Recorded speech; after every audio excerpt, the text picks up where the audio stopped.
일본어로 무언가를 외치는 한 사람이 가와사키 에이코 양 눈에 딱 들어왔습니다. 그 배에서 내리지 마. 그 배로 그대로 일본에 가. 진짜 자살한 사람들 많습니다. 어머 어떡해. 그 순간부터 그 가족은 그 사람의 시체에 손도 대지 못해요. 북한에서는 자살 이코르 반동. 반역자. 회를 시키는 걸로. 그 사람을 어디다 갖다 버렸는지 어디다 파묻었는지 장례식도 못 치러져요, 뼈도 못 가족이? 찾아요. 못해요. hun상의 지상낙원 우리 제일 동포들을 모시겠습니다. 야, 잘해줬네, 저번에. 역시 김일성이 저런 걸 잘해. 数年来の懸案であった在日朝鮮人の北朝鮮帰還について政府は2月13日人道的な立場から希望者を北朝鮮に返すことを決定しました。 희망하는 자에 한해서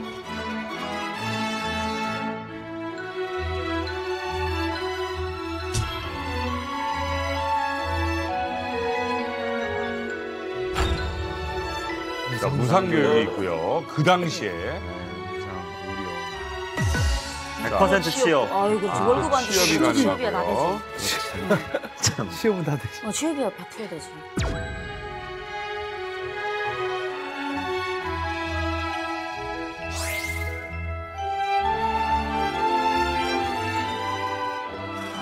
만 야, 3천 명. 9만 3천. 자, 여기에 속아서 9만 3천여 명이 배에 몸을 씻습니다. 와.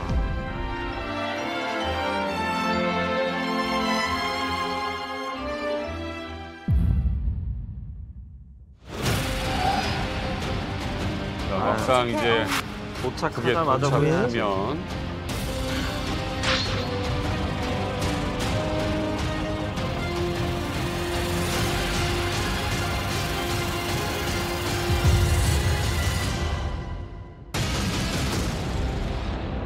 당시에 그 북송선에 그 오른 사람들이 어떻게 보면 이 실제로 북한이 어떤 곳인지 모르고 제대로 알지도 못하고 속아서 그럼 탄 건가요? 당연합니다. 누가 그게 북한의 현실을 알았으면 누가 탔을까요? 아무도 안 단 해봤죠. 한 사람도 진짜 조천년 간부들도 자식들을 보냈잖아요, 솔직히. 그 사람들조차도 믿었어요. 김일성이 책임지고 다 해준다니까. 북한의 현실을 알고 간 사람은 한 사람도 없다고 생각합니다. 그거는 확실해요. 네, 한 사람도 없고. 또 일본 미디어나 사회적인 분위기도 그때 한국은 북한은 사실 그랬어요. 그랬죠. 그때는 네. 사회주의가 진보 막 그게 뭐 교양인으로서 당연히 뭐 그걸 찬양해야 되고 믿어야 되고 그래서 너무나도 미화됐고요, 북한이. 그리고 당시 자본주의로부터 사회주의로의 민족 대이동이다. 역사에 남을 위대한 사업이다. 이렇게 대대적으로 선전이 됐고 또 정식으로 북송사업 자체가 일본 정부와 북한 정부 사이에서 체결을 해서 제일동포 북송에 관한 협정이라고 59년도에 제대로 정부 간 체결로 인해서 이제 진행이 됐잖아요. 그러니까 뭐 사람들이 믿었던 거죠. 이게 뭐 괜찮으니까. 그렇죠. 괜찮으니까 보내는 거겠지. 그리고 사실 일본에서의 생활도 너무나도 힘들었고. 얼마나 괴롭겠어요. 그렇죠. 맞아요. 네. 인도적인 사업이다. 네. 너무 아름다운 사업이다. 그래서 대부분의 일본 분들은 정말 본인들이 좋은 일을 하는 걸로 믿고 정말 박수 치면서 좋은 마음으로 보낸 것은 사실이에요. 그러면 배 탄 분들은 대부분 북한이 고향인 분들입니까? 아니죠. 제일동포들의 98%는 한국이 고향입니다. 남식이요. 그렇죠. 경상도, 전라도, 일로 와야 되는데. 그러니까 고향으로 와야죠. 그러니까 지금도 교포분들 보면 경상도 부산 분들은 많이 못 봤고 고성, 구미 저도 경상남도고 어디셨죠? 창녕군. 그죠? 그러니까 부산 분들은 많이 돌아왔지만 여기서 이제 생활하던 분들은 삶의 터전이 거기 가봤자 뭐가 없으니 그렇죠. 일본에 남은 거잖아요. 근데 여기에서 98%가 북을 선택한다고요? 왜냐면 그때 2년 내에 통일돼서 한국으로 갈 수 있다고 선전을 했어요. 김일성이 통일을 한대요. 그래서 다 믿었어요. 가니까. 네. 근데 이거는 사실 이렇게 생각을 해봐야 돼요. 현재의 삶이 힘들수록 뭔가 아름다운 대안이라는 것이 제시되면 그걸 믿고 싶어지는 그 감정이 강해지잖아요. 사실 우리도 그렇지 않습니까? 100만 원 맡기면 뭐 수익률 1600%. 맡긴단 말이에요. 어디 맡겨? 아니, 그러니까 그런 광고들이 나왔을 때 그걸 맡기는 사람들이 있어요. 왜냐하면 지금 사는 게 힘들수록 사실은 그런 걸 믿어보고 싶은 거거든요. 맞아. 맞아요. 그리고 그때 당시에 저 사진을 보면 너무 영화적이에요. 무슨 말이냐면 이 고향을 잃고 사는 사람들에게는 향수병이 누구나 있거든요. 맞아요. 그런데 해방 이후에 사실은 향수병이 더욱더 극대화되잖아요. 그리고 일본 사회에서 눈에 보이지는 않지만 이 조선 출신들에 대한 차별과 천대의 피해의식이 너무나도 컸단 말이에요. 그럼 내 새끼를 여기서 어떻게 키워? 그러니까요. 나는 일하더라도 내 새끼는 좋은 고국 땅으로 보내야 된다. 그리고 보면은 호화로운 크루즈선급이 오잖아요. 그리고 크루즈선이 오고 호화로운 배 타고 사람들이 부러워하고 환영해주고 고향으로 떠나는 크루즈선. 얼마나 이 영화틱합니까? 시네마틱하잖아요. 그러니까 사람들이 속아 넘어갔던 거죠. 그 오신 분들의 말이 오기 전에 북한으로 들어오기 전에 그 전에 약간의 달콤함을 이미 일본에서 맛을 많이 봤다고 하더라고요. 달콤함? 그러니까 이제 북송 사업 시작하기 전에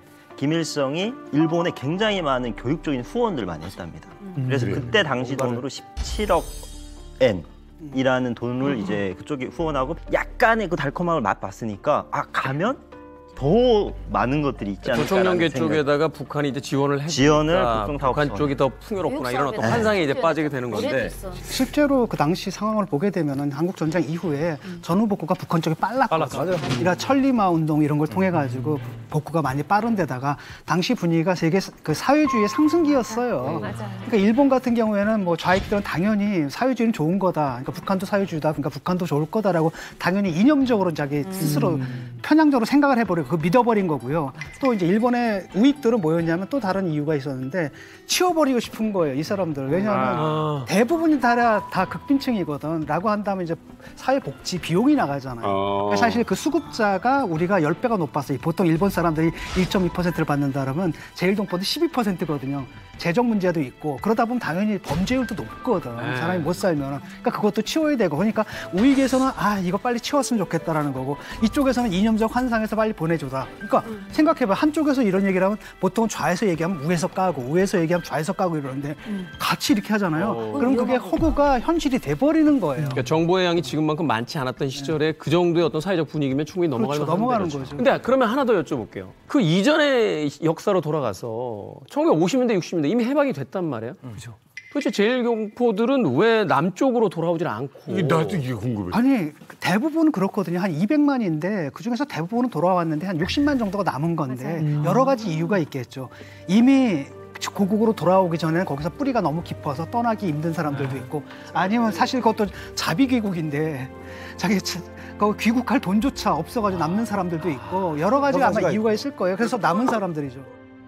1945년 8월 15일에 일본이 원자폭탄 2발을 맞고 이제 무조건 항복을 했지 않습니까? 240만 명 정도의 조선인들이 일본에 살고 있었습니다. 당시 우리나라 인구는 2,400만 명이에요. 10%가 일본에 살고 있었어요. 많이 살았어요. 근데 이분들이 놀러 간 게 아니지 않습니까? 강제로 끌려간 건 맞지만 거기서 뭐 10년, 뭐 15년 사시다 보니까 뿌리를 내리고 사신 거예요. 그렇죠. 터전이 그쪽에 다 있는 터전이 있는 거죠. 뭐 거기서 직장 다니시고 가족도 거기 있고 그러다 돌아가지 내년에 가자 내후년에 가자 하다가 1948년에 무슨 일이 있었습니까? 남북이 갈리죠. 분단이 있죠. 남쪽은 대한민국, 북쪽은 조선민주주의 인민공화국, 남북이 갈려버렸잖아요. 그러니까 여기서 또 약간 뭐라고 할까 초이스가 두 개가 생겨버린 거예요. 그러니까 어디로 가야 될 것인가? 북쪽으로 가야 될 것인가? 남쪽으로 가야 될 것인가? 이렇게 또 2년 동안 시간 끌다가 빵! 6.25가 터져버렸네. 그래가지고 북쪽을 지지하는 측에서는 이른바 이제 민전, 나중에 조총련이 되죠. 또 남측을 지지하는 측에서는 이제 민단. 이렇게 완전히 영구 고착화가 돼버려요. 너무 안타깝지 않아? 아니 그 일제 치하가 딱 벗어나자마자 남북이 조국이 반이 갈라져. 네. 골라야 돼요. 와 어떻게 골라 그거를? 저는 외할머니 집에 가면 김일성 초상화가 있었고 친할머니 집은 민단이니까 한국 국기 있고 빼갱이 싫다. 그러니까 전혀 다른 문화. 이쪽은 민단, 이쪽은 초은년. 그러니까 또 어떤 사람은 난 이것도 저것도 아니다. 나는 대한민국이다. 라고 해서 조선정부 그냥 남아있는. 맞아요. 너무 가슴 아픈. 심지어는 뭐 최인훈의 그 소설에도 나옵니다만 제3국을 택해서 아예 남도 북도 싫다. 제3국으로 떠나는 분들. 왕장. 진짜 안타깝네요. 그러니까 오늘 우리가 만날 주인공 역시 60년대 초. 그러니까 너 선택해라. 근데 이게 왜 내가 그래야 되는가? 네. 이 갈등 속에 있는 인물이에요. 맞습니다. 오늘 저희가 이야기 나눌 주인공은 17세 소녀입니다. 일본인 이름은 가와사키 에이코 양인데 사진 한 장을 제가 준비했습니다. 가와사키 에이코 당시 양의 사진입니다. 너무 예쁘죠? 너무 예쁩니다. 17세 이 조총련 산하 고등학교 3학년생이었습니다. 얼마나 천진난만해 보이고 좀 해맑죠? 북송선에 오르기 직전에 열렸던 학교 체육대회에서 찍은 사진인데요. 이 가와사키 에이코 양이 1960년에 홀로 가족도 없이 북송선에 오르게 됩니다. 와, 아니, 왜? 홀로 부모님이 그때부터 없어요? 정말로 이 기구한 이야기가 시작이 되는 거죠. 아니 가족도 없이 왜 혼자 이렇게 간 거예요? 집안이 굉장히 어려웠어요. 5명의 이제 그 자녀들이 있었는데, 이제 아버지는 이제 매일매일 이제 막노동으로 그 이제 하루 벌어 하루 먹고 살고 있던 그런 집안이었고, 이 가와사키가 이제 맞이였는데 이제 조총련기 학교를 다녔다고 해요. 우리가 저기 그 사이비 종교라든지 이런 데 극단주의에 빠지는 사람들 대부분이 뭐냐면 사회적으로 정말 소외된 사람들이 빠져요. 그러니까 지푸라기라도 잡고 싶은 거죠. 그렇죠. 이런데 조총련기 학교에서는 지상낙원이다. 무상 교육을 해주겠다. 무상 의료 서비스를 해주겠다. 그럼 17세 소녀가 당연히 그게 정말 현실적으로 가능할까? 한번 내가 가서 볼까? 생각을 했겠죠. 왜냐하면 공부를 정말 잘했어요. 이 가와사키 양 당시의 그 목표는 뭐냐면 대학을 가고 싶었거든요. 대학 보내준다니까 홀로 가죠. 사실 뭐 고등학교까지는 사실 그렇다 조총련 고등학교까지는 그렇다 쳐도 사실 부모님이 어떻게 보면 한국도 네. 예, 고향이신데 네. 사실 이 북쪽으로 이렇게 보내기가 쉽지는 않았을 것 같은데 허락하기가. 자기가 맞이인데다가 내가 공부를 하고 싶다. 근데 솔직히 생각해봐요. 집안이 엄청나게 가난하잖아. 일본이라는 나라에서 대학을 갈 수 있을까? 제가 볼 때는 못 가거든요. 나가면 내가 공부를 계속한다라고 한다면 저쪽에서 무상교육이래? 저기 가겠다. 그다음에 또 다른 한번 차별 같은 게 있을 거야. 아마 아직까지도 이제 일본에서 문제가 되는 게 실력은 있어도 그 어떤 차별을 받아가지고 원하는 대학에 못 가고 뭐 이러지 않습니까? 그런 차별이 없는 세상이니까 거기 가게 되면 나 정말 공부를 할 수 있을 것이다. 라고 이제 생각한 거고 거기다가 지금 17살이잖아요. 이때쯤 되면은 이념에 굉장히 취약해요. 우리가 한 30살쯤 되면은 이 말 저 말 들어보고 이렇게 속아보고 저렇게 속아보면서 판단 능력이 있는데 어렸을 때는 그냥 학교에서 가르치면 그게 진실이거든요. 맞아요. 지상낙원이라고 하니까 아니 내가 왜 여기서 살아? 저기 지상낙원이 있는데 근데 밖에서 미디어를 보니까 다 또 그렇게 얘기를 하고 있는 거야. 라고 하면 어린 소녀 입장에서 당연히 선택할 수밖에 없는 거죠. 조총련 쪽의 교육 사업에 무료 지원을 해준다고 그러면 나 같은 돈 없는데 우리 애 공부 잘하면 거기 보낼 수밖에 없는 거잖아요. 예, 그렇죠. 사실. 상황이 그렇죠. 그렇죠. 예. 이제 10대 후반에 이제 에이코 짱이 아버지와 앉았습니다. 아버지한테 이런 말을 했다고 해요. 나 북조선에 가가지고 나 대학 가겠다고. 정말 무뚝뚝한 아버지가 그때 눈물을 뚝뚝 흘리면서 가지 마라 했는데도 딸은 가겠습니다. 한 번만 보내주십시오. 그랬더니 딸 고집과 아버지 고집이 거의 비슷한 고집이었다고 합니다. 그래서 아버지가 이 딸 고집 나 못 꺾는다 라고 생각을 하신 것 같아요. 공부도 잘하고. 그렇죠. 그러면서 이런 말 했다고 하죠. 정말 대학 졸업한 남의 집 아들보다 고3인 내 딸이 더 자랑스럽다. 그래, 가라. 가서 그러면 대학에 들어가라. 아버지는 지금 여기 또 가족이 있고 벌려놓은 일이 있기 때문에 정리하고 내가 1년 후에 너를 따라가겠다. 이렇게 말씀하셨다고 합니다. 이민 한번 가는 게 쉬운 결정이 아니잖아요. 그렇죠. 그러니까 이제 정리할 것도 많고 이러니까. 아버지 입장에서는 일단 그렇게 해도 공부하고 싶으면 네가 먼저 유학을 가라 라고 한 거죠. 자, 그래서 이 19살이 부모님의 허락을 받은 17세 소녀가 1960년 혼자서 북한으로 가게 됩니다. 사실 그 엄청 똑똑하고 공부에 대한 좀 욕심도 좀 많았을 거고. 그럼요. 얼마나 좀 부푼 꿈을 안고 그렇게 갔겠습니까? 그렇죠. 그땐 정말 이거 표정을 보면 알겠지만 너무 행복해 보이고 이제 시작이다 내 인생. 지상낙원으로 가는 거예요. 그 지상낙원 영어로 Paradise on Earth 프로그램이라고 말해요. 이 캠페인을 북송 사업을 배값이 공짜일 거 아니에요. 북한이 다 지원을 했죠. 그러니 이거 뽑히려고 네. 애를 썼을 거라고. 그래서 도쿄, 오사카, 후쿠오카 그 열차값까지 다 대줬어요. 와. 아무것도 돈이 안 들었고. 그야말로 지상낙원이네. 네, 빈손으로 얼마나 가래요. 돈이 많으면 그렇게 북한이 다 해주니까. 그럼요. 조천년이 그거 다 기부하고 가래요, 재산을. 북한에 가면 북한이 다 해주니까 그때 조천년이 엄청나게 확대됐어요, 재정적으로. 왜? 이 사람들이 재산을 다 조천년에 기부를 하고 갔어요. 이거 종교다. 네. 와, 종교야. 네. 종교가 그렇게 하잖아요. 전 재산 다 놔주고 맨몸으로 거기로 들어가는 거라. 그렇죠. 맞아요. 저도 이제 할머니한테서 들은 얘기가 있었는데 그때 당시에 배 탈 때도 짐 같은 거랑 약간 천이랑 이런 거 좋은 거 옛날이잖아요. 이렇게 들고 타면 사람 탈 자리도 없는데 북한 가면 다 새 걸어준다고 다 버리라고 다 그래서 버리라고. 바닷물에 막 버리고 그러고 배를 탔고 이제 내리자마자 딱 그 배정해주는 집에 들어가 본 순간 다 통곡했고 그걸 두고 온 게 너무 아까워서 와. 한국이랑 똑같네. 우리 중국 있을 때 한국 가면 다 주니까 다 버리라 그러고. 안 줬어요? 아니 그 한국은 주더라고요. 한국은 주는데 우리 탈북할 때 중국에서 없을까봐 북한에서 없는 나라에서 와서 우리가 이렇게 지고 오면요 브로커 딱 만나면 뭐라 그러면 다 버리라고. 다 버리라고. 한국 가면 못 쓰니까 다 버리라고 하는데 한국은 진짜 줘요. 긴 항해 끝에 네, 그렇지. 드디어 무상으로 대학을 보내주겠다라는 그 지상낙원에 한 소녀가 도착했어요. 단어가 이 소녀의 눈에 그 지상낙원은 과연 어떤 첫인상이었고 어떻게 비춰지기 시작했어요? 당분간이라도 지상 낙원이었으면 그러니까. 일주일 만이라도. 첫인상은 꽤 좋았다고 해요. 자, 일단 보세요. 크루즈선을 타고 가요. 플랜카드가 쫙 붙어 있어요. 그건 좋지. 그리고 일본에서의 접어야 했던 꿈. 하지만 북조선에 가면 대학을 갈 수 있다. 밥 끼니도 안 굶어도 된다. 집도 나온다. 취직도 된다. 얼마나 좋습니까? 탁 청진항에 가까운 겁니다. 배에 있던 동료 제일교포들 막 술렁술렁했어요. 공화국 깃발이 보인다. 왔다. 멀리서 이제 공화국 깃발을 보고 사람들이 흥분하기 시작합니다. 육지 쪽으로 시선을 쫙 돌렸는데 사람들이 육지에서 막 환호하는 거예요. 연도환영. 막 꽃을 들고 환호하는 인파가 청진항에 가득해요. 한국이네 천국. 지상낙원 왔다. 내 선택이 맞았다라고 가와사키 양도 확신을 하게 됩니다. 그때 얼마나 그 풍경이 진풍경이었냐면 나중에 이렇게 회상을 하는데 악대 소리와 군중의 노랫소리, 분홍색 꽃다발을 쥐고 있던 사람들이 워낙 많아서 항구 전체가 분홍색으로 보였다라고 회상을 하고 있습니다. 많은 사람들이 환호하는데 환영 인파 속에 가와사키 에이코 양의 눈에 딱 한 사람이 들어오는 거예요. 그럴 때 있잖아요. 수많은 인파 속에 유독 튀어 보이는 한 사람. 근데 그 한 사람이 일본어로 홀로 뭐라고 목이 터져라 외치는 거예요. 일본어. 이상하다? 뭐라고 하지? 다른 사람들은 환영한다라고 막 하고 있는데 혼자 다른 표정으로 일본어로 무언가를 외치는 한 사람이 가와사키 에이코 양 눈에 딱 들어왔습니다. 진 교수님 일본어로 뭐라고 했었죠? 후네까라 오리나 소노 후네데 리오니 까에레.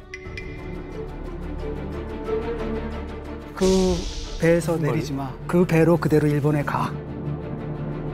다시 이 사람 누구요? 돌아가라 다시. 반동이네 북한만. 그 배에서 내리지 마. 그 배로 다시 일본으로 돌아가. 가능한가? 가와사키 에이코 양이 그 소리를 지르는 사람을 봤어요. 어머? 딱 보니까 어디서 많이 보던 사람이에요, 그 사람이. 아, 난다 그래요. 딱 보니까 1년 전에 이미 북한에 들어가 있던 학교 선배였던 것이죠. 그 사람이 딱 눈에 들어온 거예요. 불길한 정도.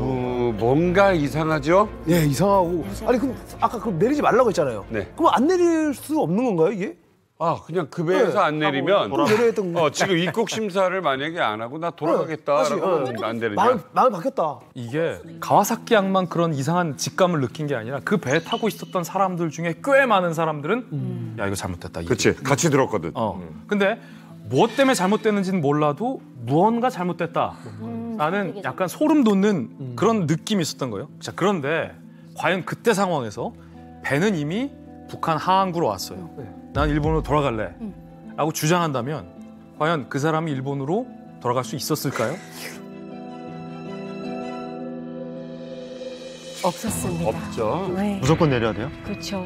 아마 이미- 다 뒤져서라도. 그렇죠. 실제 화장실에 숨었다는 일본인 처도 있었어요. 내리기 싫어서 일본인 처끼리 화장실에 숨어서 어떻게 그냥 타고 돌아가자. 어제 또 가니까. 그래도 다 찾아내고 끌어서 내리게 했고 끝까지 안 내리겠다고 바뀔 수도 또 있잖아. 뭐 천년들이나 뭐 뭔가 다루니까 그런 사람들은 거의 뭐 좀 강제적으로 힘으로 보이지 끌어내리고 와. 영영 그렇게 해서 두 번 다시 못 본 사람들도 심하게 반항을 한 사람들은 진짜 항구에서 북한 땅을 밟자마자 사라진 사람도 진짜 탕광에 들어가서 못 나왔을 것 같아요. 두 번 다시 못 이게 보던 이야기만 들어도 벌써 소름이다. 약간 소름이 돋잖아요. 네. 뭔가 큰 꿈을 꾸고 그 배를 타고 드디어 그 먼 항해를 거쳐서 딱 도착했는데 불쌍하다. 내가 알던 1년 선배가 내리지 마라. 그 배를 타고 돌아가라. 하는 순간 끝났지. 얘가 뭐가 잘못했지. 그러니까요.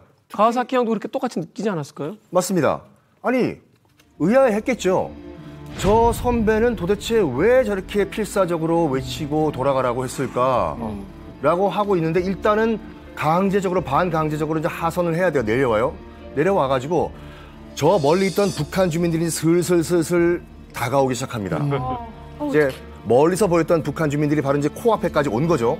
그때 바로 옆에서 이런 소리가 들렸습니다. 속았다. 우리가 속았다라는 걸. 북한 사람들이 도대체 어떻게 있길래 속았다고?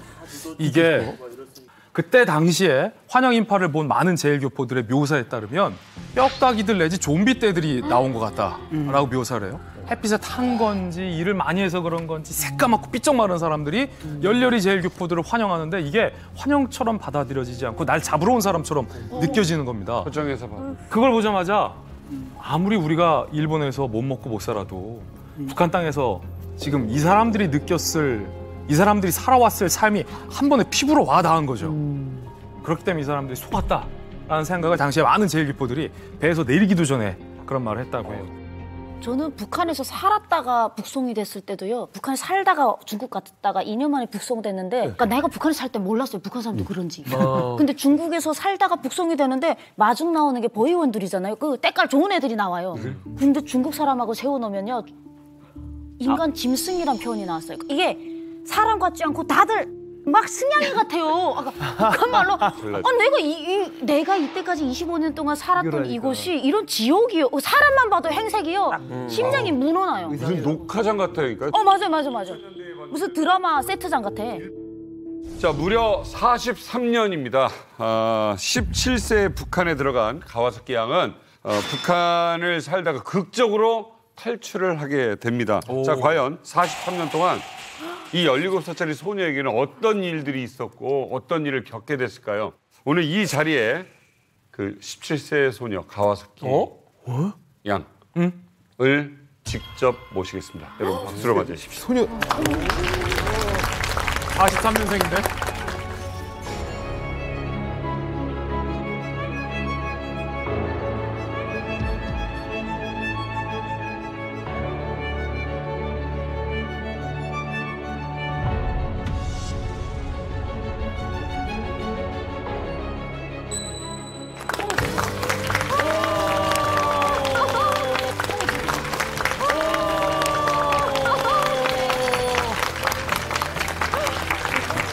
어서 오세요.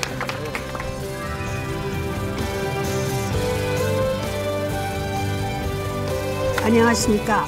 제가 이제 소개받았던 17살 때 혼자서 북한으로 갔다가 43년을 살고 탈북을 한 가와사키의 거라고 합니다. 반갑습니다. 사실 여쭤보고 싶은 얘기가 굉장히 많습니다. 43년 동안 어떤 일 겪으셨는지 저희들이 나오기 전부터 이야기를 하다 보니까 그 얘기를 또 다 들어보고 싶은데 우선 제일 먼저 궁금한 건 정말로 그 북한에 가는 그 북송선을 타셨을 때 지상 낙원으로 간다. 이렇게 정말 믿고 가신 건지. 이 일본에 있는 동포들한테는 오라 했잖아요. 북한에서. 김일성이가 그때 환영한다. 뭐 별소리 다 하고 오라 했거든요. 지상 낙원이라고. 근데 실제는 가보니까 북한은 계급사회였어요. 일본에서는 상상도 못하는 계급사회였는데 그 계층 중에서도 제일 밑에가 일본에서 간 사람들이었어요. 그러니까 제일 처음에 갔을 때는 북한 정부에서 당신은 일본에서 온 사람들하고 이야기해도 좋아. 이런 승인된 사람만 교육자들하고 이야기를 했지. 일반 사람들은 말도 걸지 않았어요. 환영한다고 했잖아요. 말하면 똑같이 취급했어요. 말한 사람도 같은 동. 아니 지상낙원이라고 해서 불러놓고는 사람을 맨 밑에다 깔아놨다고요? 그렇죠. 그런데 처음부터 그렇게 꽉 눌리우니까 모두 깜짝 놀라서 어떻게 저항할 방도가 없었어요. 우선 군대를 못 갔어요. 경찰도 못 됐어요. 공무원이 안 된다니. 그다음에 교원도 못 해요. 그다음에 공무원 아무리 낮은 동사무소 사무원도 못 해요. 일체 공식적인 직업은 할 수가 없어요. 직접 노동력을 팔거나 그렇지.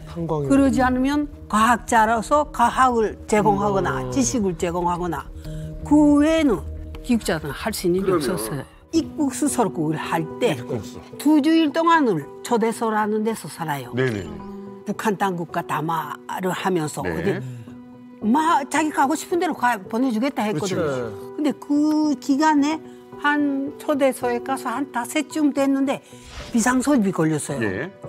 일상시에는 거기에 있는 북한 사람들은 이 일본에서 온 사람들한테 아주 친절해요. 다 선생님이에요. 네. 선생님 다. 근데 그날에는 다 서술이 푸릇푸른 거예요. 그 회의장에 한 1m 하나씩 경찰이 다 이렇게 선 거예요. 네. 그런데 탁 모였거든요. 네. 모였는데 뭐라 하는가 북한 사람이 여기 이번에 온 사람 중에 아주 나쁜 놈이 있다고.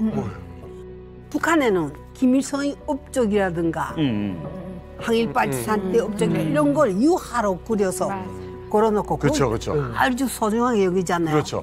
근데 이 사람이 김일성이 보천보천투 이야기 그림. 그 그림을 끄집어 내려서 발로 밟아서 박살낸 거예요. 발로 밟아서 박살낸 거예요. 북한에서 그러면 살아남는 그렇게 하면 근데 이걸 무섭다. 네. 야, 김일성 그래서 얼굴 있는 걸 부신 건 정말 일본인 이런 놈이 있다. 세다. 그러단 말이에요. 아이고. 이게 있을 수 없는 일이다. 야, 완전 공포 분위기 속에서 그런 이야기를 한단 말이에요. 그런 것도 우리라는 거는 금방 자유 세계에서 건너간 사람들이니까. 그게 왜 한 사람이 뭐라 하는가? 그게 누군지 여기 데려오시오고 데려오면 우리가 좀 모여서 뭐 잘못했는지 보자고. 모둠회를 이렇게 네. 했단 말이에요. 그러니까 북한 사람이 뭐라 하는가? 아이, 그거 따로 공부시키고 있어요. 공부시킨 게 아니라 이미 처리했단 말이에요. 이미 잡았어. 이미 처리해버렸다. 처리를 2번 다시 그 사람은 못 봤어요. 못 봤어요. 탈북은 진짜 꿈도 못 꿨을 것 같아요. 이 내보다 앞서 탈북을 시도한 분들이 있었어요. 내보다 한 살 지구에든가 그런 18살. 선배들 18살. 네. 그런데 3명이 또 났어요. 압록강으로 갔어요. 헤엄쳐서 건너가는데 그 3명 중에서 우대 학생, 내하고 가장 친하던 그 학생인데 그 학생이 압록강물이 차니까 치가 잃었어요. 그래서 또 내려가기 시작했거든요. 그래서 가라고 신호를 했어요. 그런데 둘이는 건너갔는데 또 내려가는 걸 보고 그냥 자기들이 못 갔단 말이에요. 뭐하러 가겠지. 그러니까 중국 공안에다가 가서 말했어요. 아, 저 사람 그러니까 살려야 공안에서 배를 띄워서 건졌단 말이에요. 그렇게 해서 일주일 만에 깨났대요. 그렇게 해서 여러 가지 고문도 당하고 뭐 어쩌고. 다시 북으로 잡혀와서. 네. 그걸 보고 많은 사람들이 탈출했다가는 큰일 나겠다라는 공포감을 받게 되는데 북한이 이제 본보기로 어떻게 했냐면 이 3명의 청령을 독방 같은 데 가둡니다. 그런데 사방이 한 70에서 80cm밖에 안 되는 시멘트 독방에 들어가요. 굉장히 좁아요. 7, 80이면 그 상자죠, 그거는. 서 있을 수도 없어요.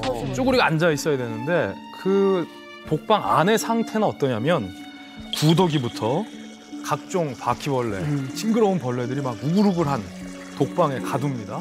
그 벌레들이 여기저기 막 사람 살을 파고 들어가는 거예요. 채모로 기어 들어가고 구멍부터 몸에 뚫린 데는 다 이 벌레들이 파고드는 겁니다. 그야말로 지옥이다. 그리고 이제 취조를 방지한 무자비한 북한군들의 폭력까지 이어지는 겁니다. 그러니까 사람을 완전히 너덜너덜한 상태로 만들어버리는 겁니다. 근데 거기까지는 어떻게 사람이 참았다고 쳐도 그 이후에도 문제예요. 혹여 살아나왔다 하더라도 24시간 이 지독한 감시를 붙입니다. 화장실을 갈 때도 잘 때도 감시를 붙으니까 이게 그냥 말 그 자체로 생지옥이었다. 그래서 내 직접 아는 사람들이 그것도 뭐 건장한 남자들이 완전히 그 죽을 처지에 처한 걸 보고 이거는 아니다. 이 길은 아니다. 지금 당장은 아니다. 무슨 생각을 했는가? 우선은 아무 행동이나 할 수가 없다. 그렇지. 그게 직감적으로. 그렇지. 함부로 말해도 안 되고. 큰일 나겠다 이거. 내가 결심한 게 뭐인가? 나는 이 나라의 정치에 찬성할 수도 협력할 수도 없다. 찬성 협력. 그러면 어떻게 살아야 되겠는가? 어떻게 돼? 무엇을 보고 네. 무엇을 들어도 내 입에서는 내보내지 않는다. 입 다물고 일단 있겠다. 예. 살아야 되니까. 맞아요. 모든 것을 입을 딱 다물어야 된다. 그래야지. 그래야 살지. 내가 지금 말을 많이 하죠. 북한에 있을 때는 말을 아끼는 사람이라 했어요. 저만의 말을 안 했어요.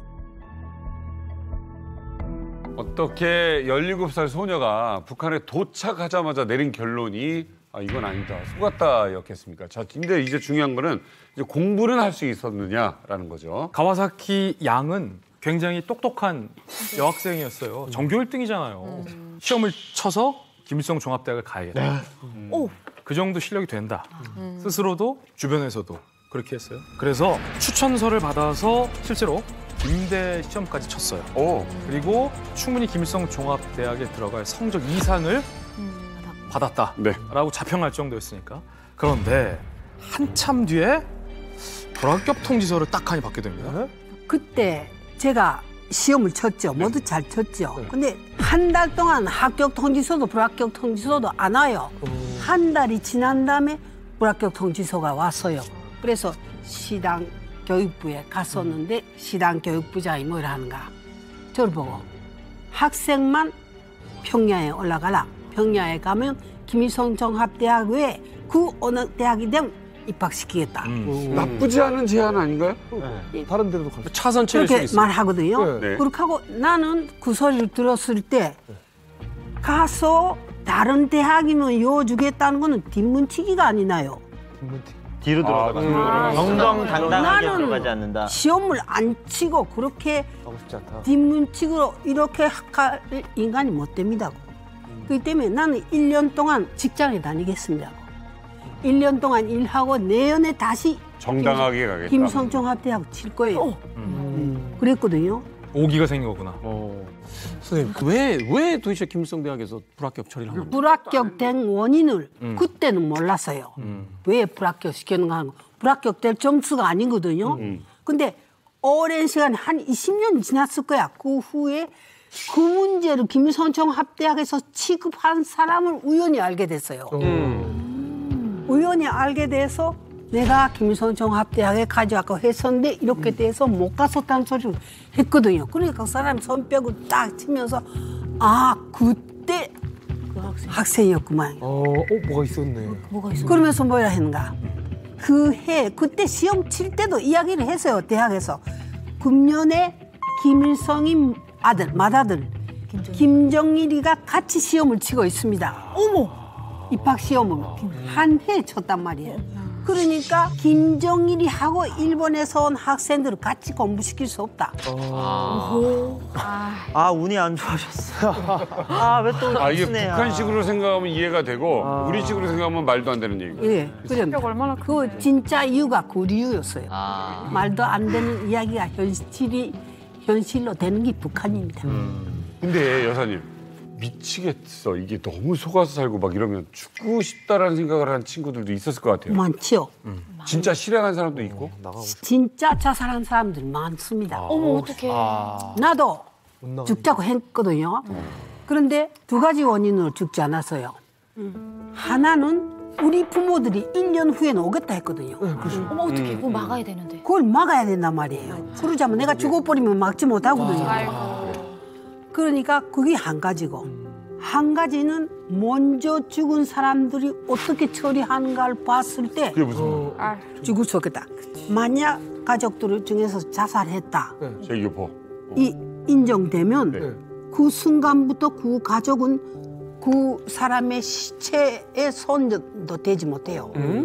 북한에서는 자살 이코르 반동이에요. 반역자. 사회를 씌우는 걸로 됐어요. 내 종교에서 이 낙원에서 자살은 있을 수가 없는. 맞아요, 그거지. 낙원에서 반항이. 그래서 이 사람을 경찰이 와서 가만히 하나 가져와서 두루루 말아서 톡 메고 가면 그 사람을 어디다 갖다 버렸는지 어디다 파묻었는지 암내시도 못 치러요. 예, 뼈도 못 찾아요. 못해요. 그렇게 하고 가족들에게 제사도 못 지내게 한다고요. 그렇게 하고 한 서너 달이 지나면 이 가족을 통째로 추방시켜버려요. 어딘가로. 예. 그러니까 그걸 봤을 때 내가 아하 그렇게 죽자고 내가 북한까지 온 게 아니라. 그렇죠. 공부하러 왔다. 그래서 자살하지 않았어요. 여사님 좀 궁금한 게 있는데 그러니까 1년 후에 이제 아버님이 다 정리하고 돌아오신다고 약속을 하셨잖아요. 일단 아버님과 가족들이 오는 걸 막아야 되는데 어떻게 막으셨나요? 제일 처음에는 여러 가지 방법으로 오르지 말라는 뜻으로 이것저것 편지를 썼어요. 무슨 이런 것도 그 상상하지 못할 것들을 보내라는 무슨 바늘실.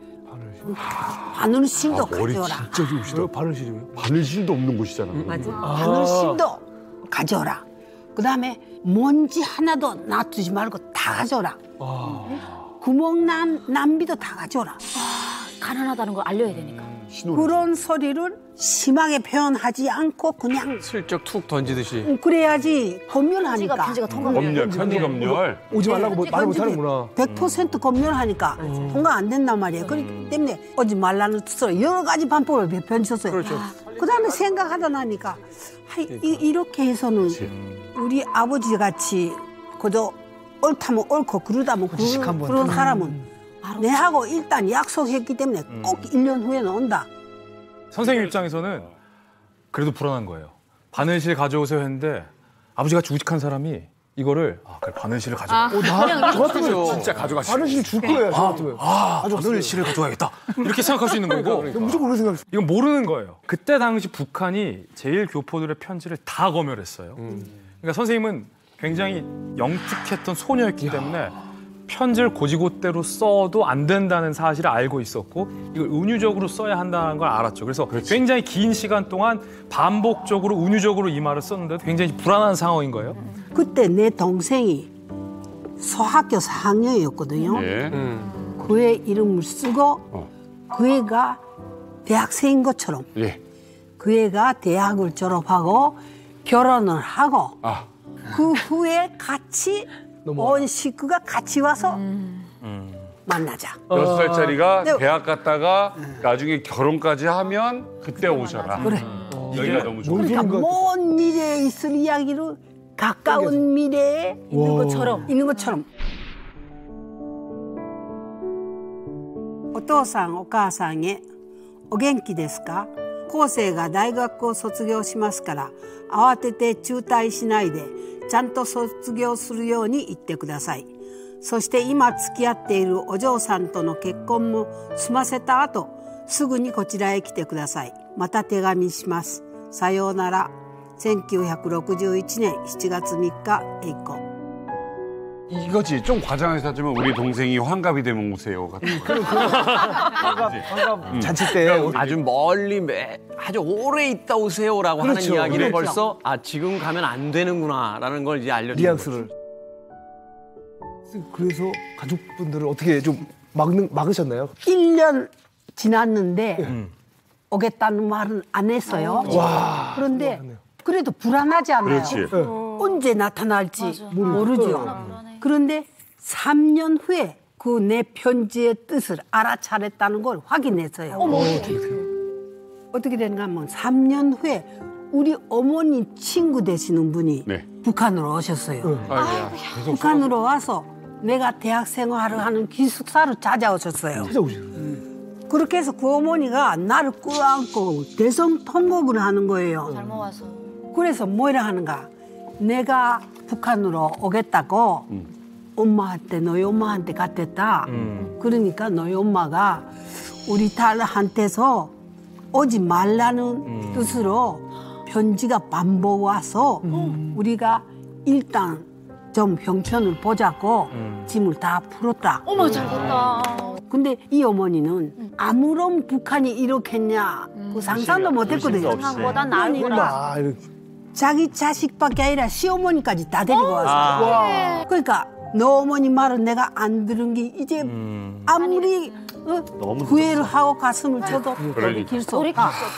그 말을 듣고 나는 마음 푹 놓은 거예요. 이제 우리 아버지 어머니 안 온다. 이제는 안 온다.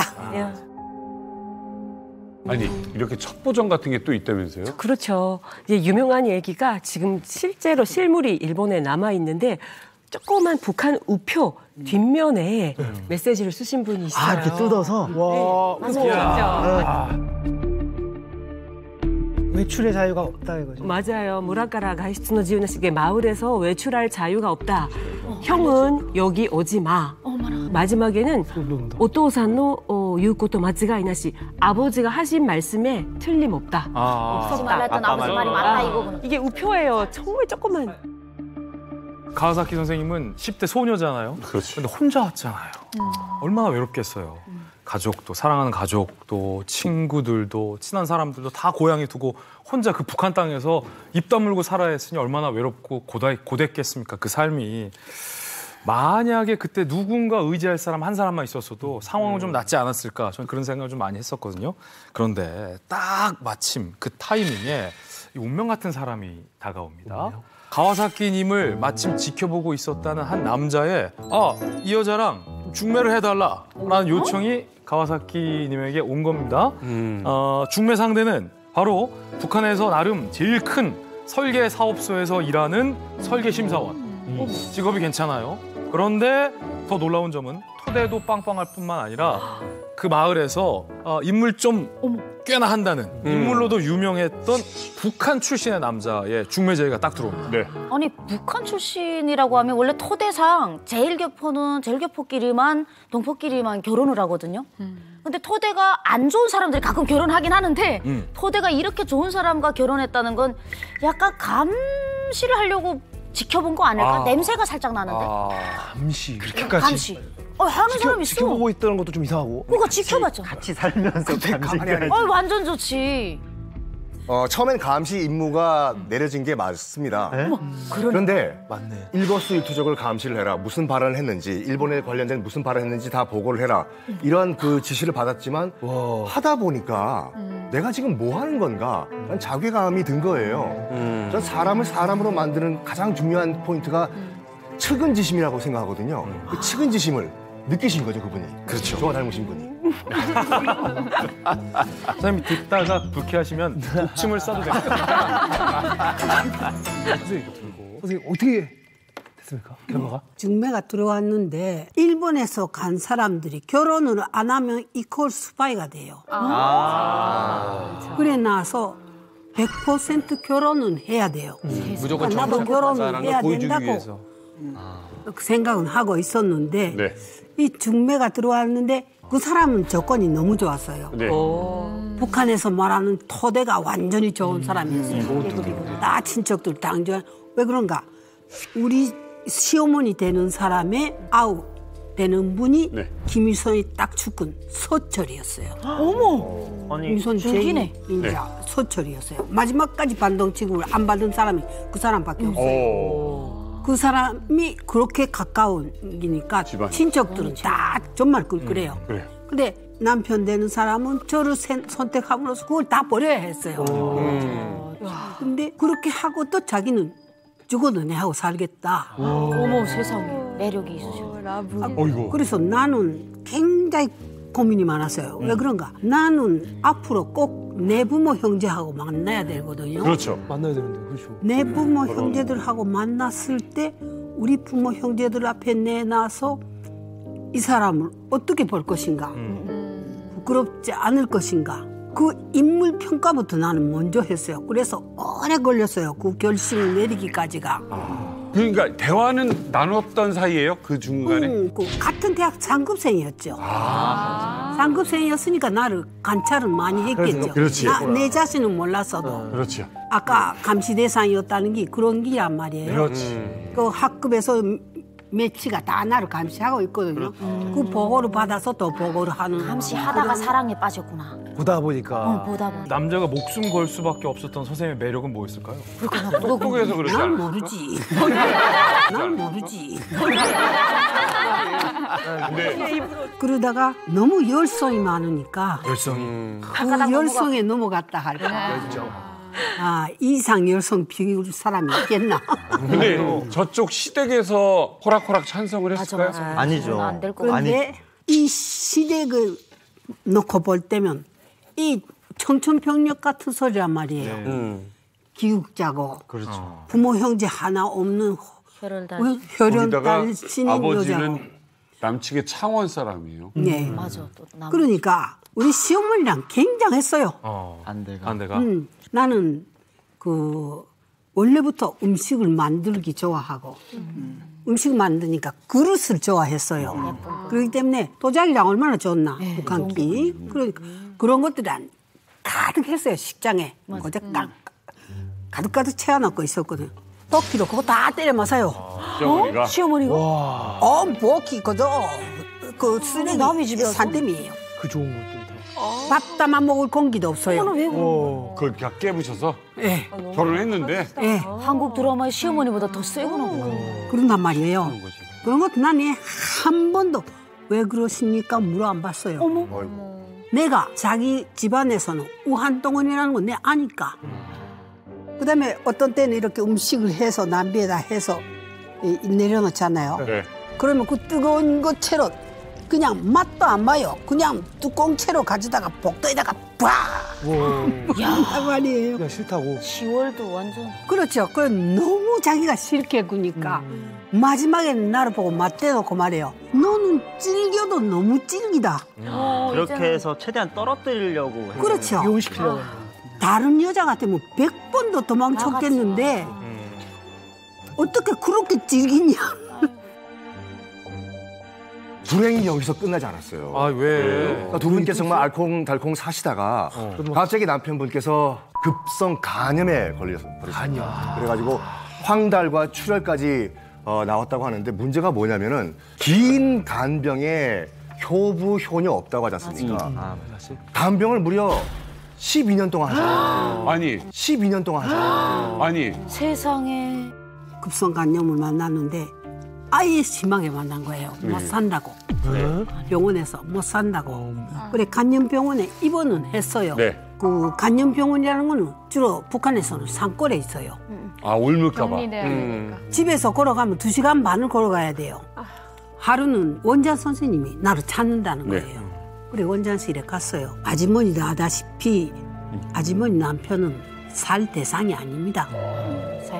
곧 돌아가신다고? 네. 그 집 세대주는 오늘 이 순간에 죽어도 이상하지 않을 사람이니까 우선은 그 고비를 넘겨야 하는데 그거는 혈장밖에 마지막 방법이라는 게란 말이에요.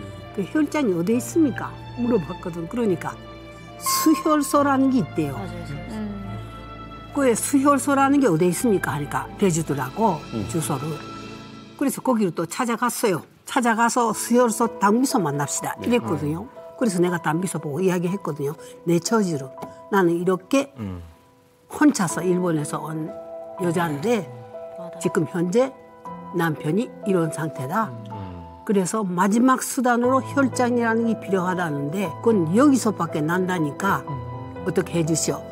돈은 병원에서는 그거는 돈은 지불하겠다. 병원 돈으로 지불하겠다 하니까 그러니까 그분이 뭐라 하는가. 아주머니는 자기 남편을 살려야 된다는 입장에서 나는 보건 일꾼의 한 사람으로서 한 인간의 목숨을 건져야 된다는 입장에서 같이 힘을 합해 봅시다. 원부 만나서 정성이 통했네요. 네.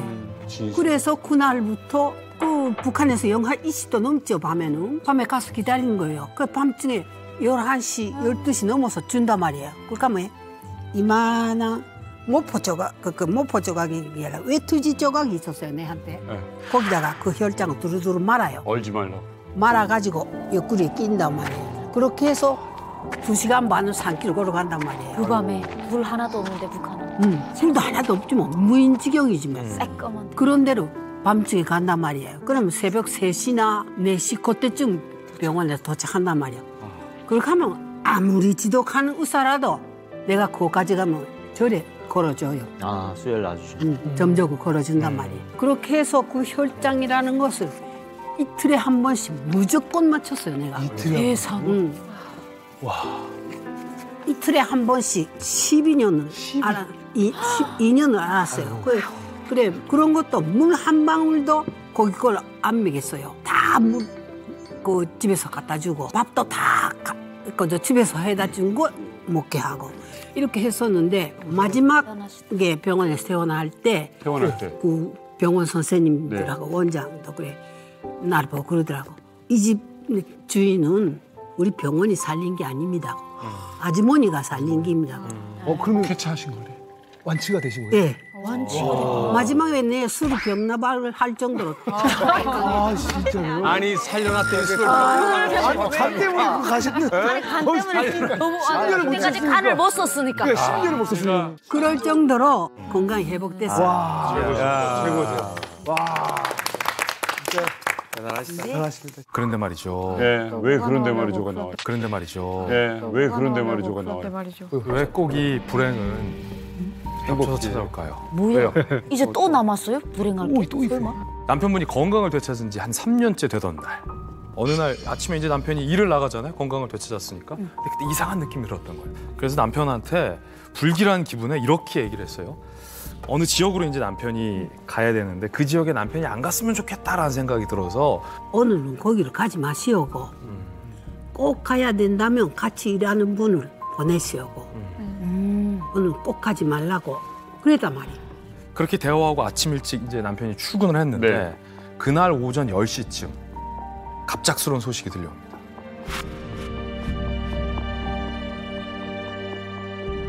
아침에 인사하고 헤어졌던 그 남편분이 교통사고로 사망했다는 소식.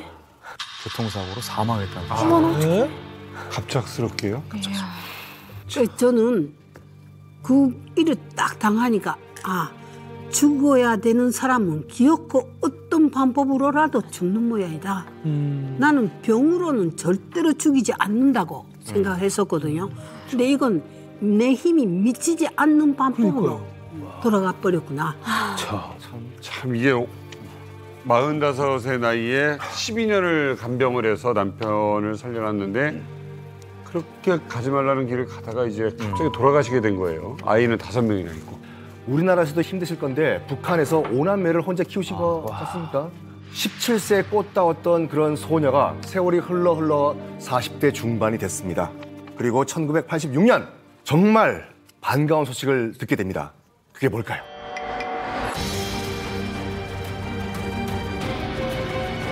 그렇게 기다렸던 부모님을 27년 만에 만나게 된 겁니다. 이게 반가운 거 아니지 않아요? 이거? 27년 그건 어떻게 가능해요? 한 1970년대 후반, 79년도, 80년도 들어서면서 북한이 갑자기 또 허락을 합니다. 대신에 헌금을 요구했죠. 그때 이제 기본 이게 뭐 공적으로 밝혀진 거 아니지만 기본 기부금이 2천에서 3천만 원. 그때 80. 심지어 어떻게 사업을 크게 하시는 제일 그 사업가들은 1억엔까지도 이제 1억엔까지도 이제 하셨다고 그런 10억. 그 당시에는 말 못했지만 수십 년이 지나서 그런 증언도 그 당시 순석이면 지금 강남에 빌딩 하나. 그렇죠. 돈 없으면 보지도 못하고. 이게 완전히 인질 말씀하신 것처럼 인질 비즈니스인 거예요. 예를 들고 평양의 호텔에서 차 한 잔 20분 마시는 것 그게 기본인데 아들 딸 집에 가서 몇 박을 자겠다? 그러면 또 추가 얼마. 이런 식으로 초기에는 그런 식으로 운영을 했고 그 만경봉호가 한 번 북한을 왕복을 하면 한 하나로 20-30억 원은 그 이익이 남았다고 해요. 이게 그냥 돈이 되는 비즈니스인 거죠. 사람이 절실하고 필요하면 그 원래 금액을 넘어선 금액도 기꺼이 지불할 수밖에 없게 되는 거거든요. 더군다나 가족 간의 어떤 그 혈연의 금액이 어디 있어요, 사실. 그렇죠. 아니 사실 27년 만에 상복이라는데 이제 상상이 좀 안 되거든요. 그 당시 좀 어떠셨어요? 86년도인가? 그때 처음 아버지하고 어머니가 두 분이 같이 오셨는데 2주예요, 재료기간이. 2주인데 가정 방문은 2박 3일을 시켜요, 마지막에. 그때 그 우리 아버지가 그렇게 어렵고 힘들었으면 왜 자살해 죽지 않았댔니? 왜 자살해 죽지 않았댔니? 그 정도로. 우리 아버지가 나를 정말 기해했거든요. 그러니까 자기 딸이 그렇게 고생했다는 거 생각하니까 죽는 게 나섰겠다. 이렇게 말씀하시네요. 27년간 못 나눴던 얘기를 2박 3일 동안 나눌 수 있겠습니까? 그리고 이 어머님 마음은 2박 3일도 너무 짧았던 거죠. 그럼요. 그걸 또 북한이 이용합니다. 더 만나고 싶으면 추가금을 내세요. 이게 얼마나 잔인합니까? 그런데 엄마 마음이라는 게요. 추가금을 내요. 그래서 가와사키님하고 금강산 여행을 어머니가 떠나게 됩니다. 그때 같이 찍은 사진을 저희가 받았는데 제휴 사진입니다. 근데 이게 좀 너무 배경 위주로 찍힌 것 같은데 누가 따님이고 누가 어머님인지 알아보시겠어요? 멀리서 보니까 안 보여. 저는 처음에 보고 잘 못 알아봤어요. 그만큼 가와사키님이 고생을 많이 하셨던 거죠. 이렇게 한번 비교해 볼까요? 17세 때 북한에 가기 직전의 모습과 한번 비교해 보면 너무 많이 야위셨죠. 그간 북한에서 너무 많이 고생을 했다라는 반증이죠.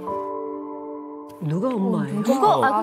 이쪽이 어머님이고 이쪽이 이제 가와사키님인데 너무 말랐어요. 너무 메말랐고 많이 고생을 한.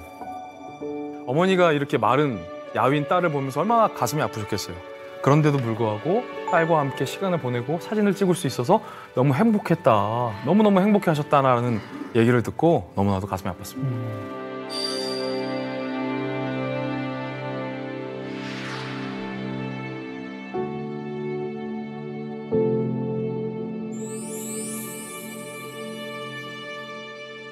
남편을 떠나보낸 후 가장이 된 가와사키 선생님이 힘든 나날을 계속 보냈어요.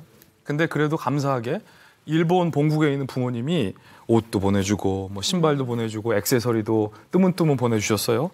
그걸 다 팔아서 아이들 키우고 시집 보내고 장가 보내고 한 거예요. 어느덧 세월이 흘러서 2000년대에 접어들었습니다. 마침내 가와사키 선생님이 처음 북한 땅에 왔던 17세 때처럼 이제 혼자가 된 거예요. 이제 단 한시도 잊어본 적이 없었던 부모님 곁으로 갈 때가 됐다라는 결심을 그제서야 할 수 있었던 거죠. 그때 선생님 연세가 60대 그리고 부모님은 그러면 80대에서 90대에 접어들던 그때였잖아요. 더 늦으면 아버지 어머니 못 보겠다라는 걸 선생님이 느끼시고 그때 이제 본격적인 탈북의 마음을 굳히신 건데 탈북하다가 죽어도 걱정은 좀 덜 하겠다 싶어서 가와사키 선생님이 아무한테도 얘기하지 않고 60대의 나이에 2003년 몰래 탈북길에 오르게 됩니다. 아무한테도 얘기. 아니 근데 아이들을 다 키웠다고는 하십니다만 탈북하다 걸리면 북한에 있는 가족들 위험해지지 않나요? 그래서 참 우리 가와사키님께서 머리를 잘 쓰신 것 같아요. 안전한 탈북 브로커를 이용해가지고 내가 탈북을 하자라고 결심을 하십니다. 그래가지고 아까 어머님한테 받으셨다는 그 액세서리 명품 이거를 이제 착용을 하시고 일단 국경이 있는 해산 지역으로 갑니다. 장마다에 갔거든요. 아는 사람이 없으니까 거기는.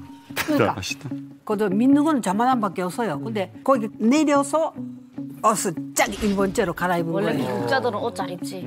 그러니까 저 멀리 서 있어도 저거는 기국자다. 알리게끔 맞아. 딱 봐도.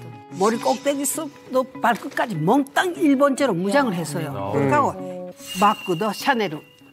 샤넬. 샤넬도 있었어요? 진짜 샤넬? 진짜 샤넬. 일본에서 보내온 거. 그렇지. 샤넬로 나는 봄 거, 여름 거, 흰 거, 까만 거. 어머 세상에. 이야.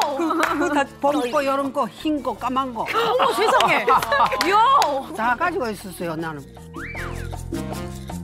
장마당을 슬슬 걸어 다녔단 말인데 내 예상대로 사람이 찾는단 말이에요. 근데 사람을 내가 이렇게 이 사람 믿을 만한가 또 봐야 될 게 아니에요. 세 번째 만인지 젊은 여성인데 벌써 말 걸어오는 말하는 투가 조금 믿음이 가더라고.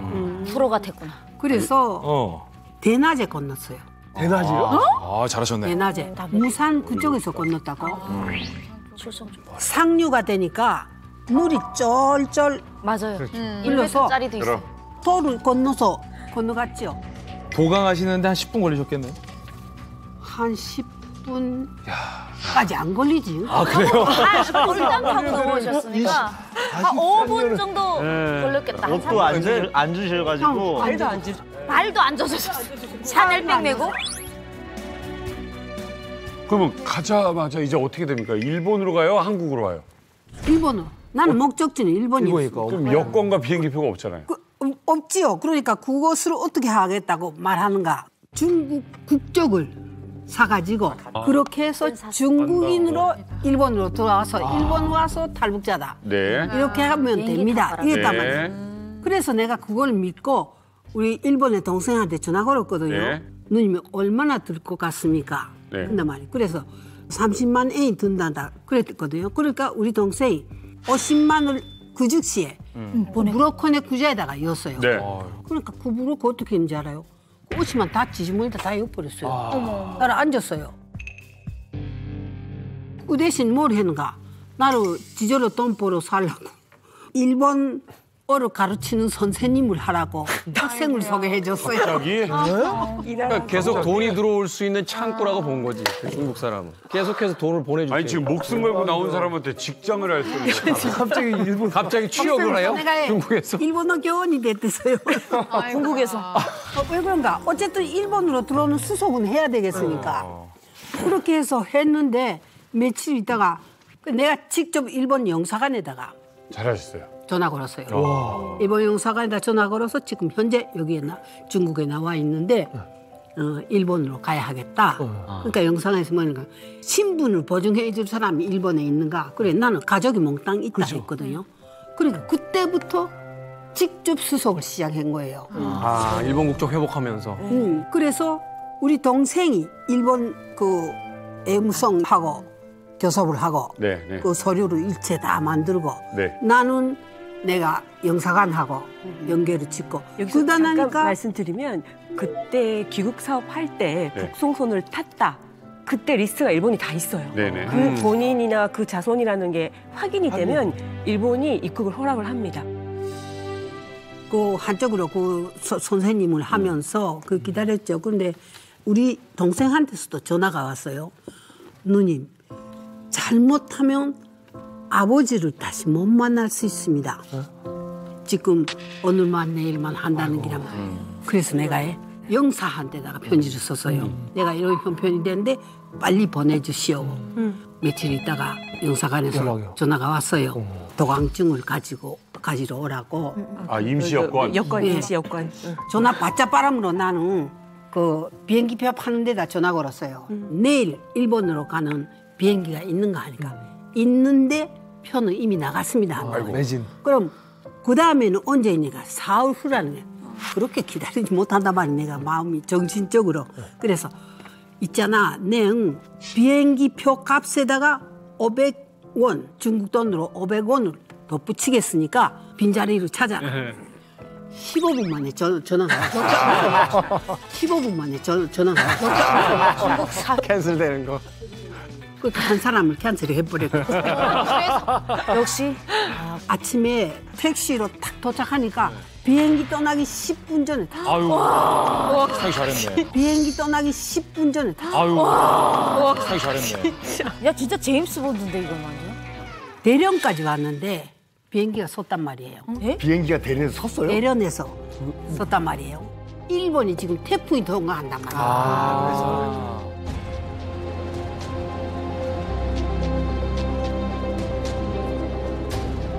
원래는 오후 한 4시면 일본에 도착해야 될 비행기가 11시에 도착했어요. 그래도 가와사키님 이야기 들으면서 느끼는 건데 이제 드라마 같다고 이야기 하시잖아요. 영화 같다고. 이렇게 쓰지 말라는 거거든요. 이렇게 쓰면 안 믿는다는 거예요.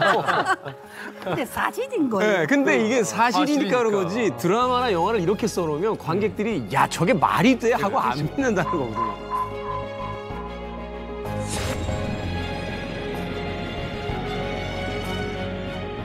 간사이 국제공항에 도착해서 네. 달려갔을 거 아닙니까? 네. 아버님 살아 계셨어요? 네. 꽃장 아버지한테로 갔어요. 이미 말씀은 못 하시더라고. 말씀은 못 하시는데 이렇게 내가 보니까 알아보시더라고. 그래서 내가 아버지 다시는 안 갑니다. 완전히 왔다. 아예 왔습니다. 마음 놓으십시오. 그러니까요. 아유. 꼬복꼬복 하시는 거예요. 눈을 껌뻑. 안심을 하신 거. 그러고 그렇게 해서 나흘 만에 돌아가셨어요. 딱 나흘 만에. 근데 나는 그게 아주 행복했어요. 돌아가신 다음에 내가 일본에 도착했다는 거 하고 한 매치. 살아 계실 때 아버지를 만나 뵈었다는 건 하늘과 땅만큼 다른 거예요. 네. 나는 내가 아버지의 딸 자식으로서 마지막 효성은 다 했다고 그렇게 생각하고 있어요. 그 아버님 이야기를 들으니까 참 짠한 게 아마도 아버님도 어떻게든 따님이 오시지 않을까라는 그런 희망을 가지고 또 기다려 주셨던 게 아니냐는 또 생각도 해보게 되고요. 그런데 자 봐요. 이 이야기 자체가 얼마나 드라마틱하고 여러 가지 국제 정세에 얽혀 있는 이야기들이 많습니까? 그런데 저희 스태프들이 그래서 찾아봤어요. 이 나라에 대한 어떤 이야기가 기사화되어 있는 게 있는지. 근데 이 가와사키님에 대한 관련 기사가 한 줄도 없더란 말이죠. 네. 이게 사실은 이제 이런 일들이 벌어지면 주변 사람들 통해서 아름아름 알게 되고 그러면 인터뷰라든지 여러 가지 어떤 기사화를 시키려는 그런 미디어들의 움직임이 있었을 텐데 기사화가 전혀 되질 않았던 건지. 네, 한 줄도 없고 또 공항에 나온 기자도 당연히 한 사람도 없고 왜냐하면 일본 국민들의 정서? 자기 나라로 지발로 간 사람들인데 왜 받아주냐? 외국인이. 외국인인 거죠. 또 여기서도. 이런 또 국민적인 정서가 없지 않아 있어요. 그런 거에 되게 일본 정부에서 조심하는 분위기고 정말 조용히 받아주고 뭐 특별한 이런 뭐 한국처럼 하나원이나 뭐 이제 보조금이 있다는 그런 건 일절 없고 공항에 도착하면 버스 탈 돈도 없어요. 사실은 그렇게 북송된 사람들 중에서 일본인들도 있었지 않습니까? 맞아요. 그럼에도 불구하고 일본 정부에서 이걸 갖다 침묵하는 건 예컨대 일본인 납북자들 이건 일본에서 엄청나게 떠들지 않습니까? 엄청나게 떠드는데 사실은 여긴 왜 그러냐? 그 사건에서는 자기들이 피해자예요. 근데 솔직히 말하면 이 사건에서는 자기들도 공범이거든요. 그렇죠. 공범이니까 사실 얘기할 수가 없는 거예요. 그래서 조용히 할 수밖에 없는 거예요. 알면서 보냈어요. 그러네요. 43년 만에 지금 이 부모님을 이렇게 만나게 됐어요. 그런데 이제 북에는 자녀들이 있잖아요. 가족이 총 몇 명이나 있으신 겁니까? 지금 현재 12명이 있습니다. 그렇다면 뭐 한번 어떻게 시도를 해보셨을 것 같은데. 네. 네.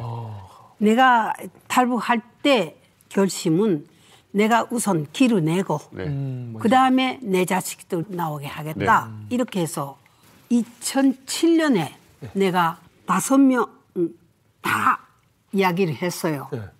근데 그 전화를 받고 예 그렇게 하겠습니다 한 거는 지금 일본에 와 있는 게 딱 하나예요. 자.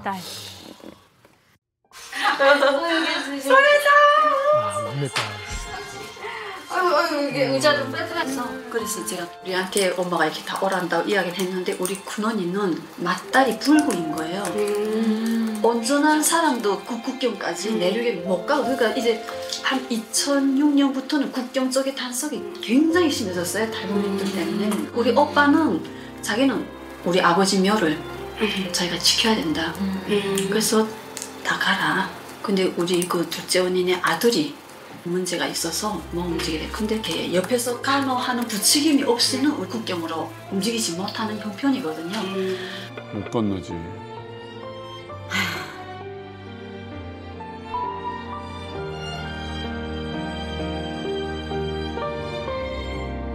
어머니한테 그게 일본이 어떻습니까? 물어볼 때는 본인이 열심히 살면은 살아갈 수 있는 사회다. 그렇게 하시더라고요. 그래서 알았다 했죠. 제 인생의 좀 꿈을 하고 싶고 그래서 너무 이렇게 해주셔서 너무 감사하고 또 그거 너무 안심되고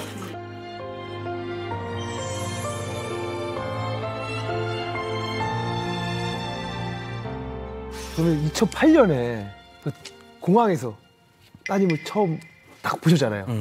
그때 심경이 어땠어요? 우선 하나는 왔다. 다섯이니까. 우선 하나는 왔다. 너무 기쁘셨겠네요. 근데 딱 네, 기뻤어요. 참 궁금한 게요, 박향수님. 지금 현재 어떻게 사시는지가 좀 궁금합니다. 아유, 제가 뭐 한 10년 가까이 활동을 옆에서 지켜보고 했는데 대단하십니다. 왜 대단하세요?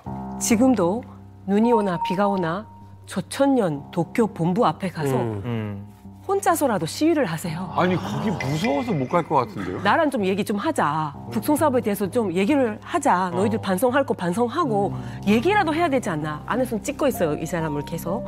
한 번도 제대로 이분이랑 대화를 해본 적이 없고요. 조천년에서는. 아마 가장 없애고 싶은 탈북민의 한 사람일 거예요. 제가 보기에는 이분은요. 이제 본인이 억울해서 하시는 게 아니라 이 10만 명 제일 동포들의 억울함을 스스로 등에 지고 계세요. 이거 내가 안 하면 누가 하냐. 그러니까 그게 아니면 이 활동을 이 몇 년 동안 하루도 쉬지 않고 계속을 못해요. 맨전신으로.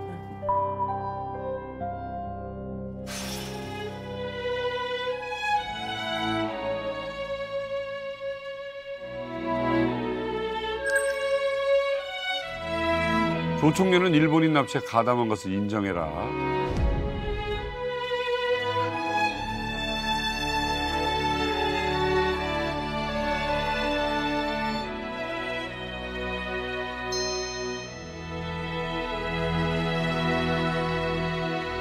금년에도 북한 때문에 전 세계가 지금 떠들고 있지만 무너지지 않고 있죠. 그냥 금년은 기어코 무너뜨려야 되겠습니까?